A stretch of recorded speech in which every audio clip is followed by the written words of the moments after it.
সংবাদ, সীমান্তে পিঠ না দেখিয়ে অর্পিত দায়িত্ব পালন করুন স্বরাষ্ট্র উপদেষ্টা। আরও থাকছে, বাংলাদেশের উপর নজর রাখতে সশস্ত্র বাহিনীকে নির্দেশ ভারতের প্রতিরক্ষা মন্ত্রীর। এতক্ষণ শুনছিলেন সংবাদ শিরোনাম, এখন শুনবেন বিস্তারিত।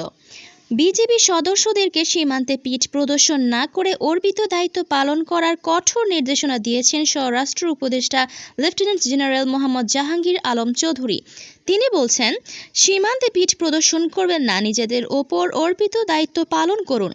শনিবার রাজধানীর পিলখানায় বিজিবি সদর দফতরের সীমান্ত সম্মেলন কেন্দ্রে বিজিবির ঊর্ধ্বতন কর্মকর্তাদের উদ্দেশ্যে তিনি একথা বলেন। ফেলানির মতো হত্যাকাণ্ড আর দেখতে চান না জানিয়ে স্বরাষ্ট্র উপদেষ্টা বলেন, সীমান্তে পিঠ প্রদর্শন করবেন না, নিজেদের ওপর অর্পিত দায়িত্ব পালন করুন।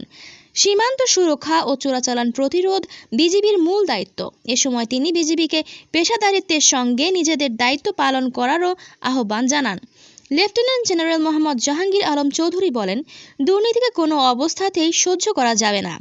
যারা ঘুষ ও দুর্নীতির সঙ্গে জড়িত তাদের বিরুদ্ধে কঠোর শাস্তিমূলক ব্যবস্থা গ্রহণ করা হবে, প্রয়োজনে তাদের চাকরিচ্যুত করা হবে।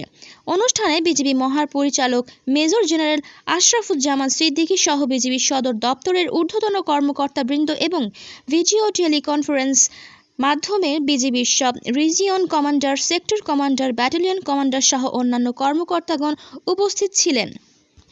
এদিকে রাশিয়া, ইউক্রেন, হামাস ও ইসরায়েল পরিস্থিতির পাশাপাশি বাংলাদেশের পরিস্থিতির উপর নজর রাখতে সশস্ত্র বাহিনীর কর্মকর্তাদের নির্দেশ দিয়েছেন ভারতের প্রতিরক্ষা মন্ত্রী রাজনাথ সিং। লখনৌতে জয়েন্ট কমান্ডার সহ কনফারেন্সে তিনি এই কথা বলেন। খবর দি টেলিগ্রাফ অনলাইনের। প্রতিরক্ষা মন্ত্রী বলেন, ভারতের শান্তি রক্ষায় সশস্ত্র বাহিনীকে যুদ্ধের জন্য প্রস্তুত থাকতে হবে।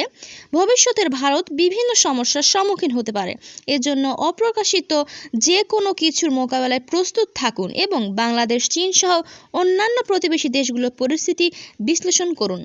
তিনি ভাষণের যৌথ সামরিক দৃষ্টিভঙ্গি বিকশিত করার তাৎপর্য তুলে ধরে উস্কানি মোকাবেলায় সমন্বিত, দ্রুত ও কার্যকরী প্রতিক্রিয়া দেখানোর উপর জোর দেন। ভারতের এই মন্ত্রী বলেন, এই মুহূর্তে আমাদের চারপাশে যা যা ঘটছে সেগুলোর উপর নজর রাখতে হবে, পাশাপাশি দেশের জাতীয় নিরাপত্তা আরও শক্তিশালী করতে হবে।